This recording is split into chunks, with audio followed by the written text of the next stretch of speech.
What's the battle plan here? How do we actually win? That is a great question. In my opinion, what needs to happen in order to get the DEI rot out of companies is either you starve them for money for so long, like Ubisoft, that they just have to fire everyone and they end up closing down, which I mean, they haven't yet, but they might be.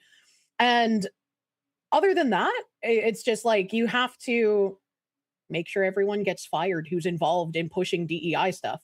And that should be easy to tell based on what their roles used to be at the company, what they did in their positions, the kind of materials they would push, right? Like you just have to make sure those people cannot be there. And that's why, like colleges, when colleges would be like, oh, we're getting rid of our DEI department, and then they would just reassign their like DEI people to other places. I'm like, they didn't do anything. They did what Bridge told them to do. They reassigned people to embed them elsewhere so it's less noticeable what they're doing. The DEI is still there. And you can't believe them that it's not there until they fire these people. Yeah. Okay, so how best to starve them? So one of the things that I'm seeing so this is a trend we've noted among conservative women in our circles. And this happened after we learned that Leaflet buys from the same clothing manufacturer Simone does, which is we've learned that a lot of conservative women are just buying like medieval clothes on Etsy. Yeah, pretty much. Yeah, actually. They work. They're good. Yeah, they are. But I think that across brands, we're in a world where we can do that now, right? Like if a stuffy company isn't good enough, a single VTuber like Leaflet can figure out how to make it herself. If a clothing brands are annoying, we can build our own supply chains. And with AI, increasingly, we can make our own products. So I was talking to you before the stream, but like, if you look at the AI system that we've built, because we're just constantly building new systems, we've built best chatbots on the market. We've built best AI, both not safe for work video and image generation on the market that uses every mainstream model, VTuber creation, recipe creation, an auto stalker. I think it's also really funny how like the people on the left have gone from haha, no one wants to work with you, you stupid chud, to haha, you have to use AI because no one will work with you, you stupid chud. Yeah. And it's like, but AI is awesome. I like and also, AI yeah, look, stuff. haha, I will never use AI. And then their lunch is eaten by all the people who are just building better companies. Yeah, the product we're working on now that'll hopefully be done in like a week or something like that is we also have a vibe coding software that we've built, but is going to be an integration for like email and Discord and WhatsApp and all of the places where people reach out to you just because of us as like famous content creators. I'm like, I only want this in one place, and then complete automation for that. And I'm like, I'm really annoyed that no one has done that very well yet. So I just decided to do it myself. But like people in our space can just build stuff, like build games, build stuff. And I want to really encourage that because I think that's the only way for us to realistically eat at their money. Like if somebody in our space starts creating motorcycles, I bet they would be much better motorcycles than Harley motorcycles. And I think it's probably doable. I mean, there's definitely a barrier of entry to doing stuff like that, especially whereas, I mean, it's starting to get a bit better. And I know some companies that I've worked with are looking to get more manufacturing back onto the American side instead of having to use China for everything, which is great. I love that. I would love more like American made products, especially to offer to my audience. And so it's like there is a barrier of entry to like making physical stuff like that. But yeah, I agree. If somebody has the wherewithal to do that, like absolutely set up a competing company. Try to, like, you're probably not even gonna have to try too hard to get business away from a company that people have to begrudgingly buy from because there's like not really much else to go for, right? Like Condé Nast, like they control so much, you know. Well, people hate these companies now, and they are increasingly. I mean, they become increasingly inefficient. And when I talk about them being inefficient, look at the cost of food these days. Look at the cost of the things you buy out there these days. The cost of the raw components have not gone up that much. What you're paying for is corporate incompetence. That's been the primary point of inflation. You talk about this on your show, but like if you look at the education system in terms of like putting money into public schools and you look at a graph of like increasing costs over time, the amount of money that's going for teachers over like the past 20 years has been about the same. The amount of money going to administration has increased like 20x. Yeah, the useless daycare jobs. Yeah. And so it's I guess burn this stuff down, but also on the right, we need super Doge. I think you're right about that. That's what I want from the next president is super Doge. Yes. I don't know. I really don't know if that's possible. Part of me is just like, let these systems, I mean, they are financially unsustainable with demographic collapse. They will crumble. Like their days are numbered. So just let them collapse. And more important, it is more important now to invest in and focus on the alternate systems that we're going to have to all adopt as those systems crumble and fall apart. Like just today, I'm so excited about Midjourney's medical announcement that they have this new scanner that is faster and hopefully in the future less expensive than an MRI that can be integrated with like a spa experience. And it's coming from like the company that I use to generate AI anime images. Like it's amazing. And I think that we are going to see, to your point, like we don't necessarily have to think, well, I don't know if we're ever going to see US manufacturing again. I don't think we're ever going to see like armchair scientist control of medical technology again, because AI is weirdly and disruptively going to make a lot possible that we didn't think was possible. I think there's also something to be said for like building your own ecosystem and getting together with other people to help build them things as well. Yeah. But not just like waiting for the old giants to fall apart.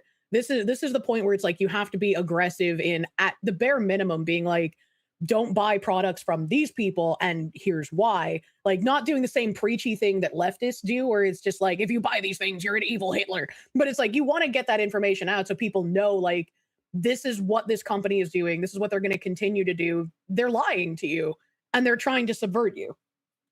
Absolutely. Well, and I think for my audience, this is I one thing I like about the space is like you obviously were a big motivation for like Skyebrows to do some of his early videos and stuff like that, right? Like his videos are so freaking good, man.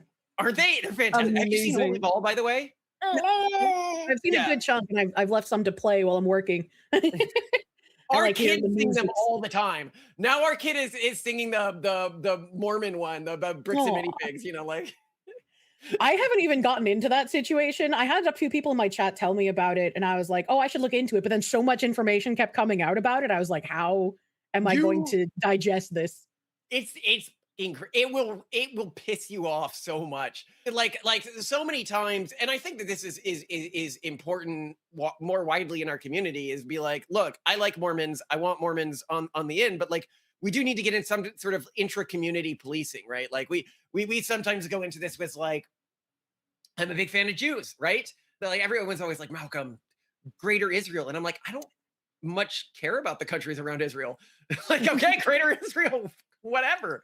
I'm kind of just like, that's not my sand, not my problem. I don't care about anything that exists in the sandbox. I just don't want American people or American money going to any wars over there. Absolutely. We need to cut off funding for Israel. And I was like, I don't understand why we don't just do that. It'd be such a win for the Trump administration. I would love to cut off aid from everywhere. Like, holy shit. At least, like, I understand if we want to maintain our position as like a super world power that nobody can fuck with. Like, occasionally we'll have to just like throw money at some places. But for the most part, I think we should cut that off entirely, like zero aid to anywhere for at least a little while. And it's really, it's not even our aid that matters. It's our supply chains and buying power. So like, we don't even need to provide aid. We can just change small incentives here and there with where things are shipped and how things are shipped. I think we've got to be aware of the consequences of cutting all aid. Like, look, when US aid was cut, the thing was cut. Look at all the elections in Latin America since then. Rightists keep getting elected. Yeah. Like clearly this has had a huge impact on these countries. Clearly. Some of them are putting people in jail and now have lower rates of homicide than they've ever had before. Yeah. Some of them are cutting major social programs. This is horrifying. Horrifying for whom? Yeah, right. I love that Trump and Argentina they get along so well now that they're like, hey, let's hand back those islands from the UK, right? Like, and everyone was just like, oh, I thought people on the right wanted foreign aid cut. What about all this money he gave Argentina? It's like, well, Argentina paid it back after like 6 months or some shit. So yeah. True. That's also awesome that like in Latin America, we are seeing a lot of projects work. Like what's happening in El Salvador is amazing. It is. And I wish we could do like El Salvador and just start arresting activist judges who keep fucking things up. I wish we could just do that. And the El Salvador prison system is apparently like really, really cool and good. They really focus on like getting people jobs and stuff like that. And like, yeah, well, they're nice. They have, they have the nice prisons and they have the less nice prisons. But the nice prisons are super nice. You just, I don't mind the Trump policy of just like instead of prison, just like the sending migrants just like wherever they can. Like Make when they public can't send back to their home country, they'll great just again. we'll send them to Haiti or whatever. Yeah. Just But I know, I mean, I think the point I was making earlier is if you're a fan of this show, with AI and stuff like that, I'm not saying go out and white label some existing product and make it conservative or something like that, right? I'm saying, and AI can really help you with this. Figure out how to buy beans from a local farmer somewhere and ship them in a means that's cost efficient. If you can do that using a network of AIs, you can get a cheaper product on the shelf than Campbell has, and a better product on the shelf than Campbell has, right? Like this is true of all of the products all the way down. With AI, we can just do things better now. I know is something like, okay, putting together a motorcycle. Yes, I'd love if you do it in the United States, but you talk to the right shops across like China and Shenzhen and stuff like that. You can get the parts made inexpensively enough, stress test them, then have them constructed in the United States to get over the tax. And like, I think for so long we've been trapped in this life of you go to college, which doesn't help people anymore and is one of the core sources of rot, and you then get a day job. And I think what I want to radicalize people into doing is like at least look into the alternatives. And I love Leaflet's music video about this. Like, don't go to college. Like put that money into trying to start a job because you'll learn more in the. Yeah. But yeah, there's so many opportunities out there now. But anyway, so continue to go on. I don't mean to. No, you're fine. I tangent all the time. It's great. I just like I agree with you as well. Like we should be setting up our own like parallel systems if we can, but it's harder in certain areas than in others. Like when Stream Elements announced that they might be shutting down or they're being bought out by nobody knows yet. But when Stream Elements announced that, a lot of us went, wait a minute.